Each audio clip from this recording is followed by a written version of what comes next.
I met a gentleman about 2 days ago in Pennsylvania. This gentleman comes from a very rough background. Him and his friend had a weed farm and a shed in the back of their property, and they used to sell weed. Him and his friend were making decent money. You know what I mean? They were making a decent living out of it. They had jobs. They weren't just pothead drug dealers. They had full-time jobs, and then the weed was a side hustle. Him and his friend had a side hobby. They liked to collect weird odds and ends, you know, the statues, lamps, just, they were into collecting weird stuff. They eventually went to, I think it was a yard sale, and they bought this, the dude telling me the story thought it was a jewelry box. And his friend was like, no, it's not a jewelry box, it's like a puzzle box. And it looked really old.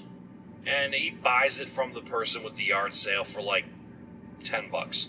It's about the size of a jewelry box. They take it home, they're messing with it, they're trying to figure out, you know, how to unlock it and whatever.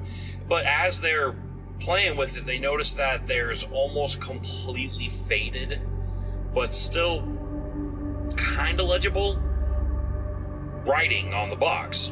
They can't decipher it, what little bit there's left. And, you know, eventually they play with it, they get bored with it. After like 2 or 3 days of just keeping this box up on a cabinet, you know, in the house, some really weird stuff started to happen to them both. They both started getting really bad nightmares. They both started getting sleep paralysis.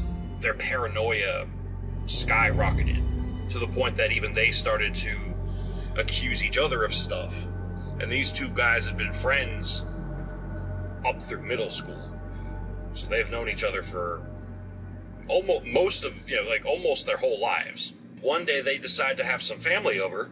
The guy telling me the story, they don't normally have gatherings at his place because in the back of the yard in the quote tool shed they were growing, so you could smell it. It was kind of hard to hide the smell. And they were afraid that, you know, if their family found out, there'd be drama, and, you know, they don't want their family to know what they're doing. As far as their family's concerned, they're just roommates, and they work construction. That's as far as they knew. Well, the family comes over. I guess one of their brother's wives was Muslim, and she saw the box. And she was just kind of looking at it and messing with it. And she notices the writing on the side of it. And she's like, where'd you get this? And she's like, oh, we got it at a yard sale over in such and such a community down on such and such street. And she's like, oh, was it like an older Jewish guy? And they're like, we think so, yeah, you know, that looked like it. You know, and she's like, yeah, that's what this writing is on the side. It's Hebrew. And they're like, okay, cool, can you read it? She's like, oh, I can't read it, I just know it's Hebrew. So they don't think much of it. They have their family get together, everything's fine. And then the next day, at this point, the nightmares, the sleep paralysis, the paranoia, it's getting really bad between the both of them. And they finally get to a point where they sit down and they start talking about it to each other, and they realize that they're both having the same issue. And the friend is like, you notice, he thinks about the box. He's like, you know, it's only been since we got this box in the house. And the guy's thinking back, he's like, it's just a wooden box. He's like, I want to open it. And he's like, we can't. We tried. It's a puzzle box. We've been trying to open it for forever. He's like, oh, I'm going to open it. So he goes in the back. He grabs some power tools. He takes out like a circle saw. He's going to cut the box in half. He's like, I'm opening this box. The guy telling me the story, he's like, wait. Before you do that, why don't we bring it back to the guy we got it from, the Jewish guy, and ask him to show us how to open it? And the friend's like, all right, fine, but let's do it now, today. Like, I want this has got to stop. So they take the box, get back in the car, they go back to where they bought it. Guy's still having the yard sale. It's only been like 2-3 days. So he's still having the yard sale. When the guy saw them roll up in the car and get out and take the box with them, he runs back in the house, locks all the doors, closes all the blinds, closes the garage, brings the dogs inside, like, locks it down. They walk up to the door, the front door, they knock on the front door, and they're like, hey, we just wanted to ask if you could show us how to open this box. And the guy yells from them from behind the door, it's your problem now. get off my property. It's a weird thing to say. So they keep trying to talk to him until finally the guy threatens to call the cops on him, and they're like, all right, let's bounce. So they get back in the car, and they decide, you know what? Power tools it is. So they take it home. They decide they're going to cut it open. So they got a power saw, whatever it is, and they cut the top half of the box off. Inside are really weird random objects. A petrified flower. There's a rat skull. There's it looks like an old pendant from an old necklace, and some other just little odds and ends, little just weird stuff. And they're like, is this like a curse box? Like, this looks like some witchy kind of stuff, you know what I mean? Like some culty, witchy kind of. So they decide, you know what? Let's take it out back, throw it in the fire pit. Just get rid of it. They kept the pendant, because the pendant looked like it was made of gold. They chucked the rest in the fire, they burned it. At first, it worked.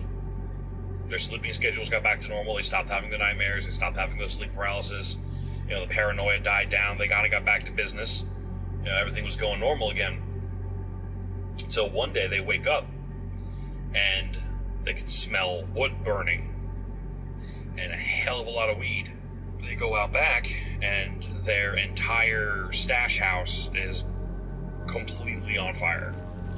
Like, completely up in smoke. They don't want to call the fire department because shit's full of weed.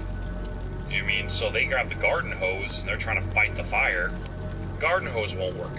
Always worked before, but now it won't work. So they run inside, they start grabbing big bowls and buckets and start trying to fill it up in the sink. The sink won't work. One of the guys, I guess, because again they collected a lot of weird odds and ends, grabbed a fire extinguisher, ran outside. The fire extinguisher was expired, nothing came out, nothing happened. For all of you who don't know, an expired fire extinguisher will do nothing to stop a fire. Nothing.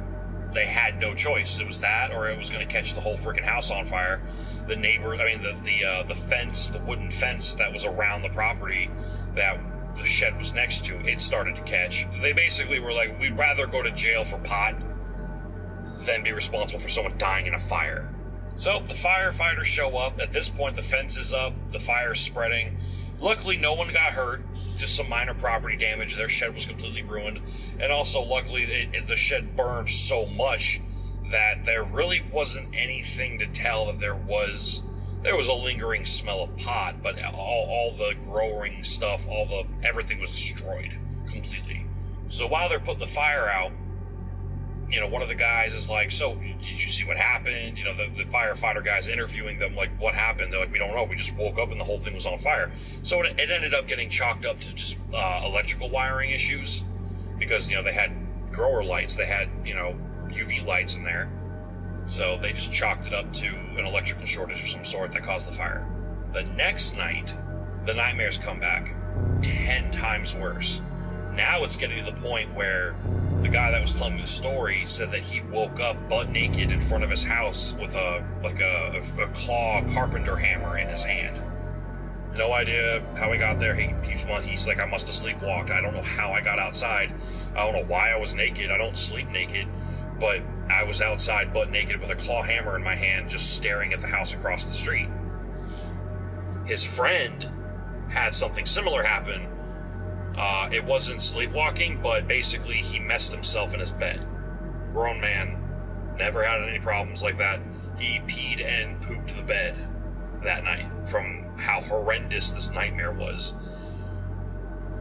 So at this point, now they're talking about just leaving the house. They don't know what to do. And the guy telling me the story looks at his friend and he's like, didn't we keep the pendant from that box?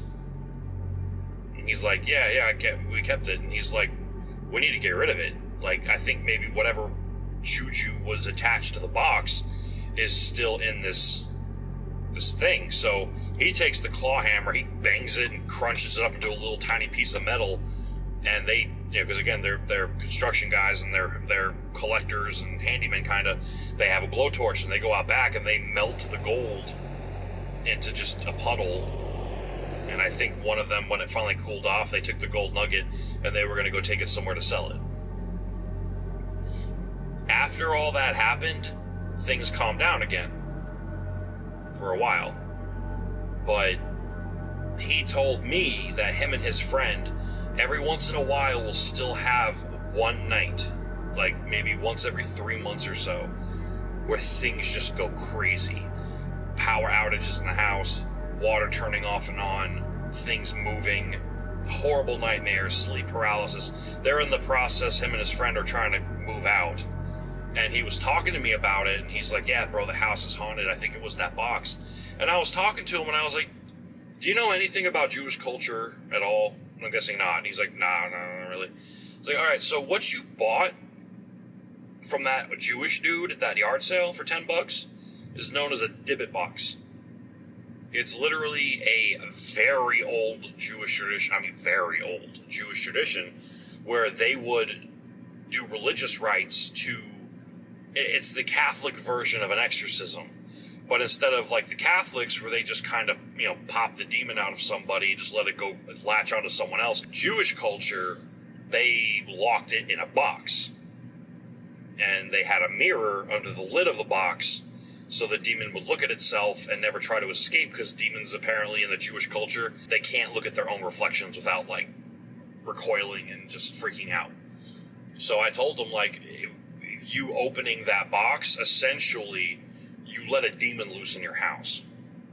Now, I'm not saying I believe in all that jazz, but whatever negative energy or whatever was attached to that box, you essentially just let something that could have been locked up. This thing could have been locked up for hundreds of years, based on how old you said that box was. That guy could have basically have just sold you his family's curse. He's like, what should we do? I'm like, you might want to hit up a rabbi and see if they'll come down and tell him what happened, and maybe they'll take care of you. I don't know. I think you have faulty electrical wiring. I think you're smoking so much ganja that it's starting to mentally affect you. That's what I think. Because yes, they sold the weed. They also smoked a metric load of it too. So, you smoke that much weed on a daily basis, it explains the paranoia. It explains the sleep paralysis. It could explain the night terrors. And as far as everything else, bro, you live in the ghetto. Someone probably thought you were competition and burned your stash. As far as everything going on with your house, you live in the ghetto. Electrical and water problems are fairly common in the ghetto. I know, I grew up in one. So, things moving in your house, that's kind of weird, kind of hard to explain. Y'all could have been so high that you moved something and forgot you moved it. But yeah, so I think Brother Man and his friend accidentally bought some old Jewish dude's family cursed dibble box, and these two poor unsuspecting guys let that loose in their house. Just because it's on sale doesn't mean you should buy it. Anyway, it was a pleasure, as always, guys. If you're listening to this while you're driving, please drive safe. And if you're watching this while you're driving, get off your phone. I'll see y'all later. Leave a comment. Let me know what's going on if you guys want to hear something about me.